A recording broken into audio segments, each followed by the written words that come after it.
하나님의 말씀 예레미야서 34장 8절과 9절 말씀을 제가 봉독하겠습니다. 시드기야 왕이 예루살렘에 있는 모든 백성과 언약하고 자유를 선언한 후에 여호와께로서 이 말씀이 예레미야에게 임하니라. 그 언약은 곧 사람으로 각기 히브리 남녀 노비를 놓아 자유케 하고 그 동족 유다인으로 종을 삼지 못하게 한 것이라. 아멘. 혹시 오늘 오후에 설교할 본문에 대해서 배경 지식을 좀 갖고 계시는 분 계십니까? 저는 이 말씀을 준비하면서 우리 인간의 그 연약함, 또 좀 이런 표현을 써서 될런지도 모르겠지만 그 간사함, 사람의 간사함을 볼 수 있는 그런 내용이고, 또 조금 전에 제가 본문을 읽으면서 언약이라는 말씀을 썼는데, 하나님께서 우리와 약속하신 그 언약과 오늘 이 본문에서는 왕이 백성들과 방백들을 모두 모아놓고 한 언약, 그러니까 사실 왕의 언약도 큰 언약이죠, 그죠? 나라를 대표하는 정치 지도자의 말이니까 그 말의 무게가 결코 가볍지만은 않지 않습니까? 그런데 오늘 우리가 오전에 말씀을 보셨다시피 하나님의 언약은 내가 만든 이 창조 질서가 무너진다면 바뀔 수 있을는지는 모르겠지만은 그것이 사람들의 힘에 의해서 불가능한 일이죠. 그러니까 내 언약은 결코 바뀌어질 수가 없다. 내가 너희를 택했고 너희를 구속해서 너희를 사랑하는 것 이 자체는 결코 바뀔 수 없다라는 하나님의 그 언약은 영원무궁 변함없음인데, 사람이 하는 언약이 얼마나 간사한 건지, 얼마나 일시적인 것인지, 얼마나 자신의 이익과 관계되어지는 것인지 우리는 오늘 본문을 통해서 볼 수가 있습니다. 조금 역사적 배경도 필요하고요. 또 본문 안에서 우리 하나님의 말씀과 또 우리들의 생각이 얼마나 이렇게 또 큰 차이를 보이는가를 함께 볼 수 있는 내용인데, 먼저 이제 아까 오전에 말씀드렸다시피 30장에서부터 33장은 그 예루살렘의 유다의 멸망에 대한 하나님의 그 엄중한 경고, 그것을 예언하는 또 예레미야의 눈물 젖은 이야기였다면 30장에서부터 33장까지는 하나님께서 따뜻거리고 위로하시고 회복시키시고 장차에 대한 소망을 주는 말씀이었습니다. 그런데 이제 우리가 또 이제 살펴보게 되는 34장으로부터 쭉 전개되어진 45장은 바벨론 군대가 예루살렘 함락을 앞둔, 즉 BC 586년을 앞둔 그 한 2, 3년 전의 전황과 여러 가지 사건들, 그리고 그때 하나님께서 주신 말씀들이 이제 전개가 되어집니다. 그래서 오늘 34장 본문 내용은 BC 587년이라고 생각을 합니다. BC 586년에 유다가 망했으니까 예루살렘이 무너졌으니까 그 1년 전쯤의 사건이라고 생각을 하시면 되겠습니다. 말씀을 보겠습니다. 바벨론 왕 느부갓네살과 그 모든 군대와 그 통치하에 있는 땅의 모든 나라와 모든 백성이 예루살렘과 그 모든 성읍을 칠 때에 말씀이 여호와께로서 예레미야에게 임하니라. 그러니까 1절 보니까 바벨론이 총공세를 펼친 거죠.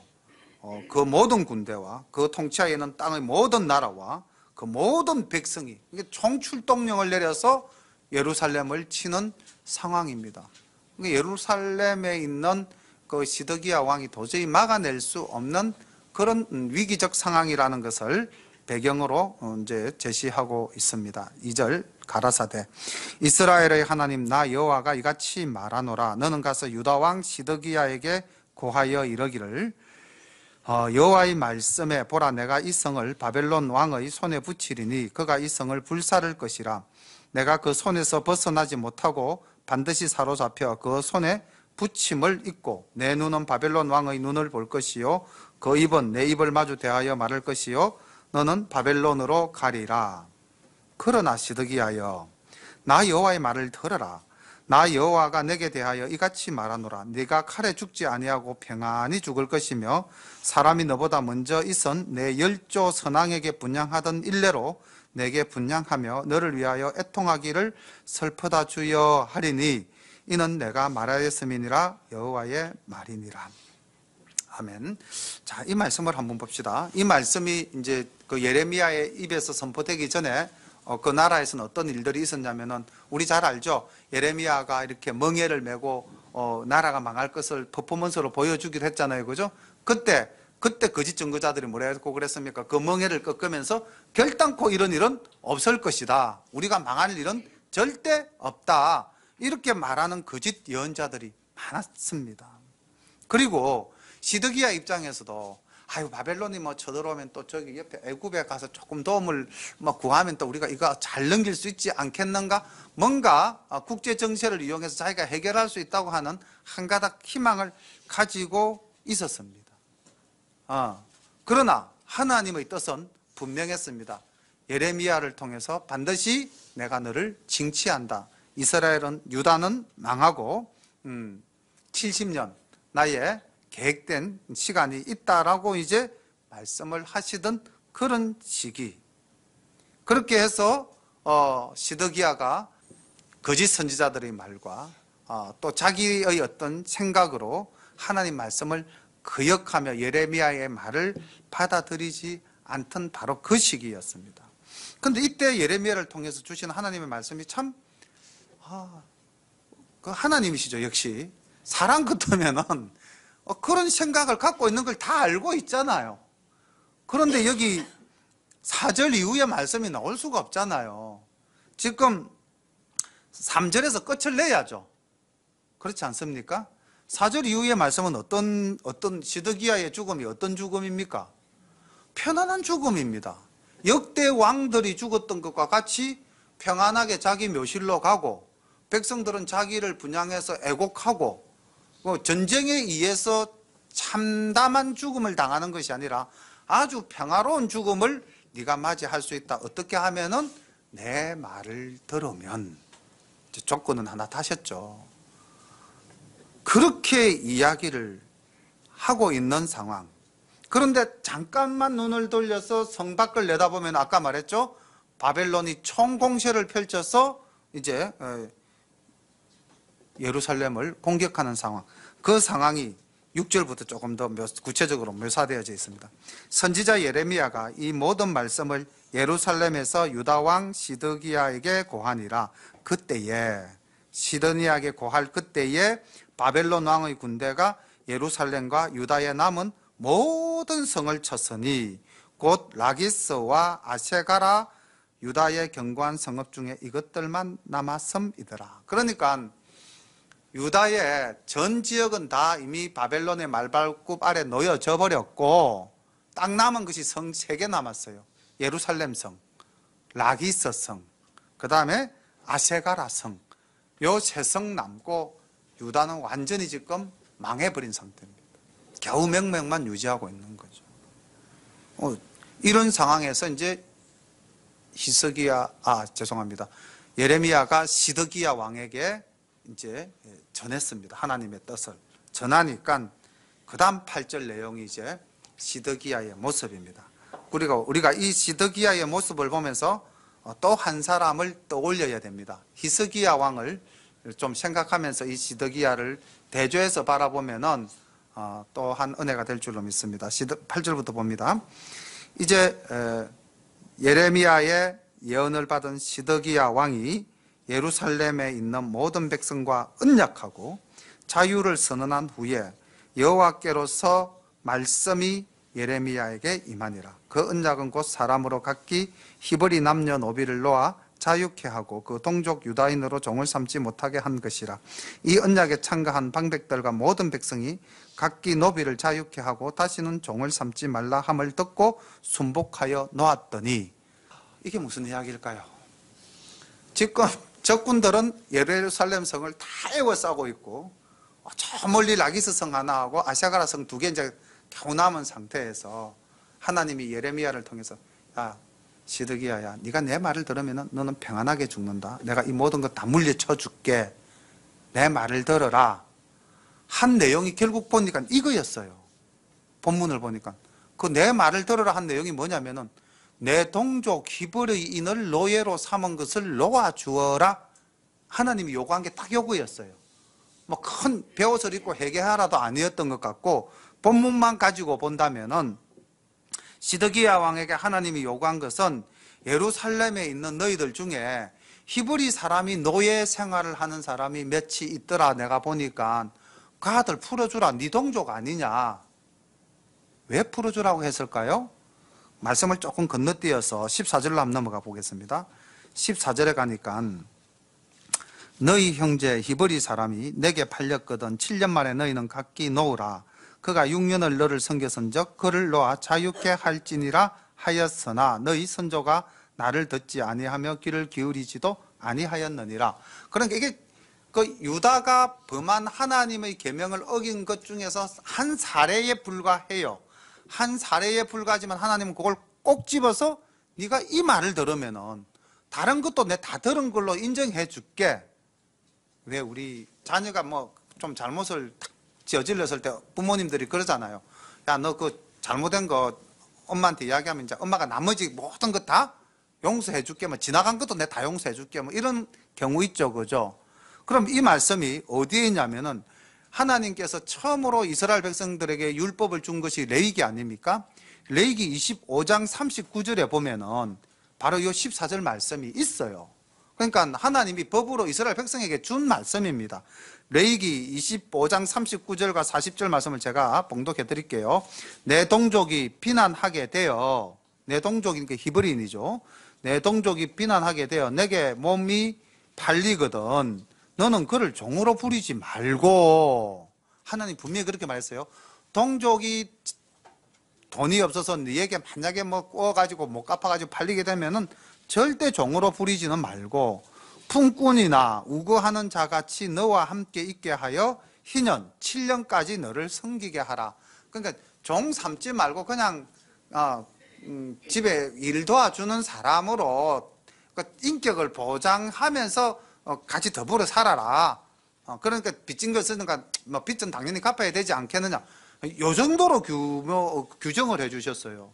종으로 삼지 마라 했는데 14절에 보니까 이스라엘 사람들이 어떻게 살아왔는가, 너희 선조들이 어떻게 살아왔는가 하면은 내가 절대로 종 삼지 말고 그냥 품꾼같이 그렇게 살아라. 그리고 7년 되어지면은 희년 7년이 돌아오면은 놓아줘라. 6년간 너를 위해서 힘써 일했으니까 충분히 해방시켜줘도 되지 않느냐.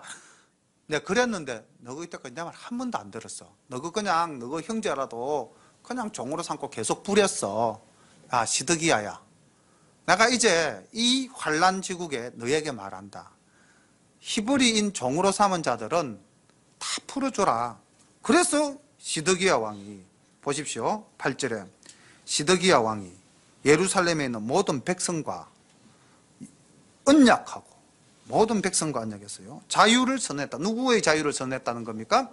히브리인으로서 종된 사람들에게 자유를 선언해 줬어요. 그러니까 그 후에 하나님께로부터 말씀이 예레미야에게 임했습니다. 그 언약은 곧 사람으로 각기 히브리 남녀노비를 놓아 자유케 하고 그 동족 유다인으로 종을 삼지 못하게 한 것이다. 이제 그 언약을 지켰어요. 시드기야 왕이 모든 백성과 방백을 모아놓고 이제 오늘부로 선언한다. 이 나라의 모든 관리들, 너가 돈 가진 돈 가진 자, 뭐 세칭 잘 나가는 너희들, 혹시 동족을 종으로 부리고 있으면 다 풀어줘. 이거 왕의 명령이야. 나 이거 하나님께 약속하는 거야. 이렇게 지금 자기가 언약한 거예요. 언약에 동그라미 딱 쳐놓기 바랍니다. 그러니까 10절에 이 언약에 참가한 방백들과 모든 백성이 각기 노비를 자유케 하고 다시는 종을 삼지 말라 함을 듣고 순복하여 놓아줬다. 노예 해방이 이루어졌습니다. 아멘. 예, 아멘이죠. 어떤 일이 벌어졌는가? 이때 성경 말씀에는 기록되어져 있지 않지만은 나중에 여기 21절 한번 볼까요? 21절에 보니까 어떤 상황인지 암시적으로 나와 있습니다. 또 내가 유다 왕 시드기야와 그 방백들을 그 원수의 손과 그 생명을 찾는 자의 손과 너희에게서 떠나간 바벨론, 이 말 이게 이제 모종의 암시죠. 떠나간 바벨론 왕의 군대의 손에 붙이리라. 자, 이건 이제 역사적으로 어떤 상황이 벌어졌냐면요, 이때 하나님께서 놀라운 능력으로 또 시드기야 왕에게 지혜를 주셔서 애굽을 이용하게 합니다. 그래서 시드기야가 포위된 예루살렘 성에서 이제 파바를 애굽 왕에게 보내어서 애굽의 구원병을 청합니다. 그래서 애굽에서 그 파바를 이제 문서를 읽고 애굽이 병력 총 출동령을 내립니다. 이 정보가 누구에게 들어갔겠습니까? 느부갓네살에게 들어갔겠죠. 그래서 느부갓네살이 예루살렘 성 포위를 이제 풀어서 잠시 본국으로 돌아갑니다. 자, 이게 뭐 어떻게 보면은 시드기야의 기지로 이런 애굽을 이용해서 문제가 해결되었다라고 생각할 수 있을런지는 모르지만은 이것은 전적으로 하나님의 은혜인 줄로 믿습니다. 자, 아까 제가 히스기야 왕을 생각해 보라 그랬죠. 자, 이 유사한 일이 이미 그 조상 히스기야 때 있었습니다. 한 7, 80년 전에. 그때 열왕기하 19장 1절부터 18장부터 보면은 그 당시에는 아수르라는 초강대국이 사네립 왕의 아수르의 사네립 왕이 군대를 이끌고 예루살렘을 포위하고 있었어요. 그래서 예루살렘 성에 막 사람이 굶주려 가지고 자기의 자녀를 잡아먹는 일까지 벌어질 정도로 굉장히 궁핍한, 지금의 예루살렘 성보다도 더 힘든 상황에 있었죠. 그때 이사야 선지자가 왕 회개하시오 이제 이렇게 딱 했잖아요. 그 히스기야가 어떻게 했느냐? 19장 1절. 히스기야 왕이 듣고 그 옷을 찢고 굵은 배를 입고 여호와의 전에 들어가서 국내 대신 엘리야김과 서기관 셈나와 제사장 중 장로들에게 굵은 배를 입혀서 아모스의 아들 선지자 이사야에게 보내매. 즉 하나님께 기도해 달라고 청원을 합니다. 그리고 죄송합니다. 히스기야 왕 자신도 베옷을 입고 죄를 뒤집어 쓰면서 기도합니다. 하나님, 이 상황을 해결해 달라고. 히스기야 왕이 정말로 간절한 마음으로 방백들에게도 베옷을 입히고 이제 이렇게 회개 기도를 하니까 그날의 역사는 알죠? 그날 밤 문둥병 거지들이 딸딸이 끌고 나가서, 그죠? 몇 명? 18만 5천 명이 그날 밤 무슨 일로 인해서 죽었는지 하나님의 군대가 다 죽였고 사네립은 본국으로 돌아가 버렸어. 아수르의 침략을 막아낸 역사적 사건이 있었습니다. 바로 지금 그와 같은 상황이죠. 하나님께서 바벨론 군대를 물리쳤어요, 일단은. 자, 그럼 여기서 이 회개가 지속되어지고 하나님 뜻대로 그들이, 지금 이게 큰 일입니까? 작은 일입니까? 지금 언약 맺은 이 일이 큰 일입니까? 정말 다시는 이 약속을 지키기에 힘들 만큼 내가 이 약속을 지키면 내한테 너무나 많은 피해가 돌아와서 이거 다시 물리고 싶다 할 만큼 그런 큰 일입니까? 굉장히 작은 일이잖아요. 지금 한 게 뭐냐면은 노예를 다 풀어준 것도 아니에요. 그냥 자기 민족, 히브리 민족을 노예로 삼았던 자들을 풀어주라는 것이었어요. 좀 더 쉽게 말씀드릴게요. 제가 채미를 종으로 썼어요. 근데 같은 민족이에요. 근데 채미를 그냥 자유롭게 놔주라는 겁니다. 근데 여기 진집사님하고 차집사님도 종이에요. 근데 저는 이방인들이에요. 저분들은 안 놔줘도 돼. 계속 내가 종으로 부려도 돼. 다 풀어주라는 건 아니었어요. 제 말은 이 종으로 풀어주라는 하나님과 맺은 언약이 내한테 심대한 손해를 주고 내가 살아가지 못할 만큼 힘든 일이 아니었다는 겁니다. 굉장히 작은 일이었다는 거예요. 그런데 11절 우리 다 함께 읽어봅시다. 읽어봅니다. 시작. 후에 그들의 뜻이 변하여 자유케 하였던 노비를 끌어다가 다시 복종시켜 노비를 삼았더라. 이겁니다. 이게 인간의 간사함, 인간의 연약함, 인간의 자기중심적 사고라는 거죠. 하나님께서 요구한 것이 힘들고 어려운 거 전부를 다 포기하라는 것 아니었어요. 아주 삶 속의 일부를 너 나를 위해서 포기할 수 없겠니? 그거 포기한다면 내가 네 삶의 모든 문제 다 해결해 줄게. 그래서 예레미야의 말을 들은 시드기야가 백성들에게 선포했어요. 자, 하나님의 말씀이 이러하다. 놔줘라. 그러니까 방백들과 백성들이 다 순복하여 자유케 했다고 기록되어져 있죠. 자유케 하니까 어떻게 됐습니까? 바벨론 군대가 떠나갔어요. 전쟁이 끝났어요. 전쟁이 끝나면 뭐 해야 됩니까?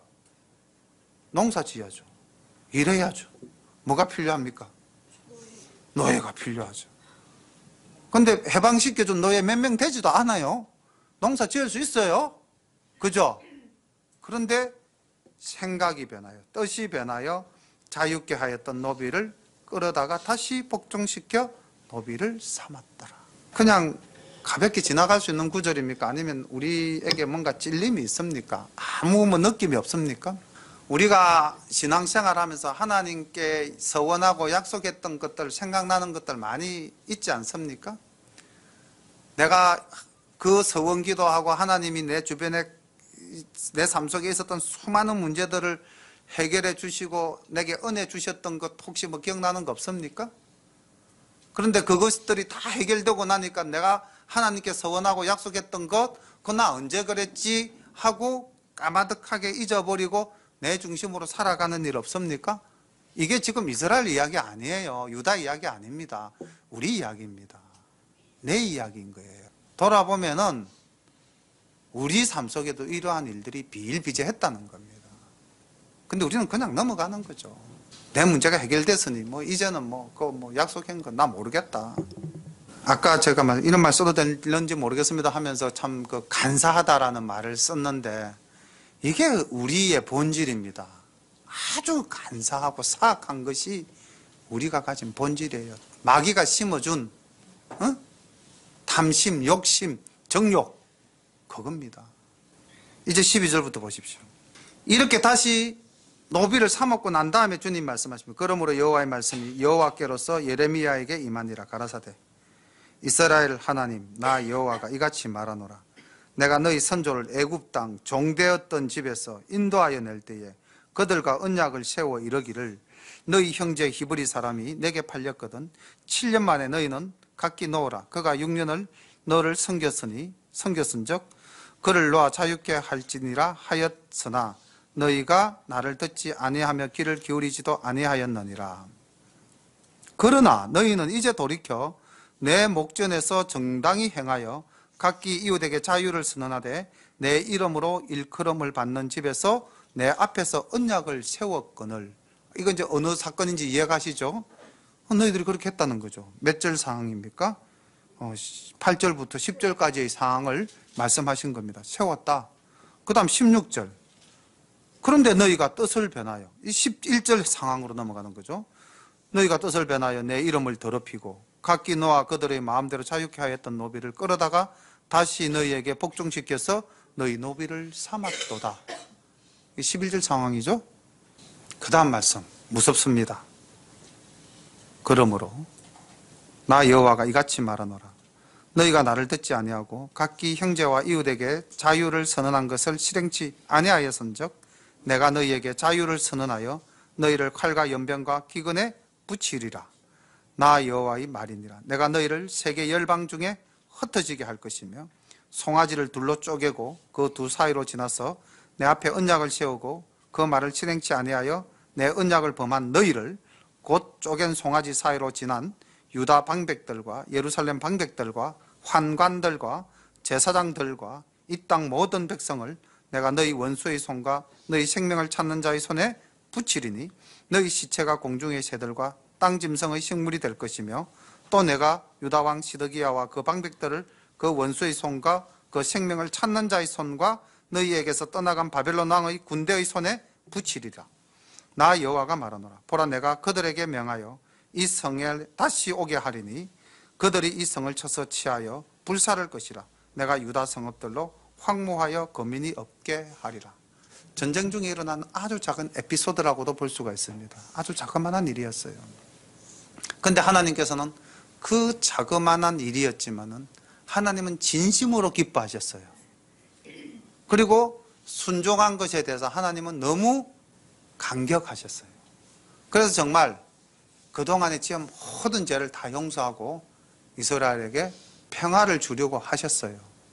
그런데 그들이 정말로 그 하나님 앞에 아까 8절에 시드기야 왕이 예루살렘에 있는 모든 백성과 언약할 때 이 언약의 예식이 여기 18절에 아주 구체적으로 나옵니다. 이게 우리 창세기에서 아브라함이 하나님과 맺은 언약을 보면은 재물을 잡아서 둘로 쪼개고 이제 하나님께 언약을 하는 장면 나오잖아요. 그죠? 그 고대 동방의 언약 방식이거든요. 이 동물을 쪼개서 놓고 그 사이를 가면서 약속을 한 거는 내가 이 약속을 지키지 않으면 어떻게 된다? 이 쪼갠 동물처럼 내가 쪼개져 죽어도 된다. 이런 상징적 의미를 가진 거예요. 이게 굉장한 언약이거든요. 분명히 그렇게 했어요. 지금 보니까 송아지를 짜게 가지고 그 송아지 짜갠 사이로 누가 지나갔다는 겁니까? 왕과 방백들과 백성들과 다 지나갔다는 거예요. 뭐라고 말하면서 내 형제 종들을 다 놓아주겠습니다 라고 그렇게 약속했다는 거예요. 그런데 그 약속을 할 때 내가 너무 기뻤어. 하나님께 말씀하시길 내가 너무 기뻤어. 15절에 너희가 이제 돌이켜서 너희 조상들은 한 번도 내 말에 귀 기울여갖고 너 그 형제 종들을 풀어준 적이 없는데 14절 풀어준 적이 없었지. 내가 그렇게 너희들한테 율법을 주고 명했는데 너희들은 안 들었어. 근데 너희들이 그 예레미야를 통한 내 말을 듣고 이 전쟁적 상황 속에서 너희들이 이 언약을 해서 내한테 지켰잖아. 나 그때 너무 행복했어. 지금 이 15절이 그 감격의 표현입니다. 근데 그 간격이 채 며칠 가지 못했다는 거예요. 그 간격이 그냥 16절에 가니까 막 절망과 분노로 바뀌는 거예요. 하나님 처절하게 절망하시는 장면입니다. 그 며칠 안 돼서 너희들이 다시 그 풀어줬던 종들을 노비로 삼았다. 나 너무 마음 아파. 나 너무 힘들어. 나 너무 괴로워. 나 이거 도저히 못 참고 넘어가겠어. 너희들이 그렇게 언약해놓고 어떻게 그럴 수가 있느냐. 하나님이 많은 것을 요구하셨습니까? 힘든 것을 요구하셨습니까? 하나님이 불합리한 것을 요구하셨습니까? 아니잖아요. 아주 작은 것. 신앙에 있어서 어떻게 보면 아주 기초적인 것. 큰 것을 요구하지도 않았어요. 아주 작은 것 요구했어요. 이게 지킬 수 없었던 이스라엘 백성들의 연약한 모습입니다. 그래서 하나님께서 약속이라기보다는 좀 쓰기 힘든 말이지만 쓰겠습니다. 하나님의 저주가 이들에게 임했던 겁니다. 20절. 그 언약한 모든 주체들 19절에 보면 쪼갠 송아지 사이로 지나간 유다의 방백들과 예루살렘 방백들과 환관들과 제사장들과 이 땅의 모든 백성 그들을 20절 내가 너희 원수의 손과 너희 생명을 찾는 자의 손에 붙이리니 너희 시체가 공중의 새들과 땀 짐승들의 식물이 될 것이다. 저주지 않습니까? 멸망이지 않습니까? 만약에 오늘 내가 계획하고 기도하고 힘쓰고 뭐 수고하는 모든 일들이 잘 안 된다. 돌아보셔야 됩니다. 나를 돌아보셔야 됩니다. 내가 하나님께 약속하고 뭐 서원했던 거 내가 과연 잘 지키고 있는가. 제 이야기를 해서 죄송합니다. 저는 초등학교 5학년 때 교회 부흥회가 있었어요. 우리 뭐 준이도 초등학교 5학년을 지냈는데 그때 이제 나중에 목사 될 사람 손 들어보세요. 그때도 그 교회가 한 7, 80명 되는 교회였기 때문에 어른들하고 애들하고 같이 이렇게 수요 예배도 드리고 막 부흥회 하면 같이 또 아이들도 참석을 하고 그랬어요. 그 당시는. 저도 이제 뭐 갔죠. 그래서 나중에 뭐 이제 여기 목사님 될 사람 손 들어보셔야 할 때 제가 손을 들었습니다. 제가 손을 들었어요. 초등학교 5학년 때 손을 들었어요. 그런데 초등학교 6학년 때 졸업할 때 학교를 졸업할 때 저는 제가 충분히 우등상을 받을 수 있는 성적이었다고 생각했는데 우등상을 못 받았어요. 그때 이제 막 한창 치맛바람이 심할 때였는데 내보다 훨씬 공부 못하는 우리 반 부급장이 우등상을 받았고 저는 못 받았습니다. 그래서 나는 이제 어린 마음에 내 상을 저 아이한테 뺏겼다. 그렇게 밖에 나는 해석을 못했어요. 그 초등학교 6학년 때. 그래서 졸업하면서 졸업장을 딱 나서면서 뭐라고 결심을 했냐면 나는 나중에 선생님 되면 절대 저 선생님 같은 선생님은 안 될 거야. 그렇게 결심을 했어요. 그래서 초등학교 6학년 때 선생님이 되어야 되겠다는 꿈을 꾸었습니다. 초등학교 5학년 때 목사님 되겠다고 손들었고 초등학교 6학년 때 선생님 되겠다고 꿈을 꾸었습니다. 목표를 세웠습니다. 근데 이제 어느 목표가 더 강했는가? 선생님 되겠다는 목표가 더 강했던 것 같습니다. 그 이제 어쨌든 뭐 중학교, 고등학교 거쳐서 이제 대학을 갈 때 그래도 옛날에 약속했던 게 기억이 나서 그 당시 목사님께 여쭸어요. 목사님 이제 성적이 이만 나왔는데 학교는 이만 갈 수 있는데 제가 신학대학을 바로 갈까요? 이제 뭐 목사님도 다 알고 있는 사람 그래서 뭐 쭉 커서니까 학생회 회장도 하고 다 하면서 신학대학을 바로 갈까요? 아니면은 어떻게 할까요? 만약 신학대학을 안 간다면 저는 사범대학 선생님이 되기 위해서 사대를 가고 싶습니다. 그러니까 목사님이 사대를 가래요. 목사님이 그렇게 저를 지도하신 겁니다. 목사님이 일반 대학을 가서 공부를 하고 대학원을 신학대학원으로 가라. 그리고 그렇게 하는 것이 나중에 박군이 목회할 때 훨씬 더 도움이 될 거야. 이렇게 지도를 해주셨어요. 그래서 이제 사범대 이제 국어교육과로 가서 이제 국어 선생님이 됐습니다. 그래서 이제 국어 교사로 뭐 24년 또 전문 상담 교사로 5년 이제 29년간 교사를 했죠. 이제 초등학교 6학년 때 꿈은 이뤘습니다. 그래서 이제 교사할 때도 절대 선생님 같은 선생님은 안 될 거야 하는 것을 머릿속에 깊이 새기고 살았습니다. 가급적 그렇게 하려고 노력 많이 했습니다. 근데 인간이다 보니까 그렇지 못한 부분도 있었습니다. 고백합니다. 그렇지만 어쨌든 중심은 안 변하려고 노력했어요. 그러다가 이제 또 하나님하고 약속한 것이 있기 때문에 노력을 중간에 여러 번 했어요. 이제 성결교단에서 신학교를 또 갔다가 직장과 학교가 병행이 안 돼서 포기했다가 그러다가 이제 지인의 소개로 이제 우리 합동개혁총회 이제 신학교 부산 신학교를 가서 어쨌든 이제 신학 공부를 하고 목사 안수를 받고 이제 협동 목회를 하면서 학교 선생하면서 목사를 하는 이제 이중적 삶을 살다가 작년에야 이제 결단을 하고 이제 학교직을 내려놓고 이제 목회로 전념을 했습니다. 그래서 저는 이제 어쨌든 하나님이 저를 참 사랑해 주신다. 꿈 두 개를 다 이루어 주셨잖아요. 선생님도 하게 했고 목사님도 하게 했고 그러니까 이제 이 목사 하나님이 맡긴 이 마지막 사명도 이제 저는 열심히 해야 되는데 인간이 조금 게으른 품성을 가지고 있어서 약한 부분도 있습니다만은 하나님의 은혜로 어쨌든 저는 이렇게 이제 약속했던 것을 지키려고 최대한 노력하면서 살아왔습니다.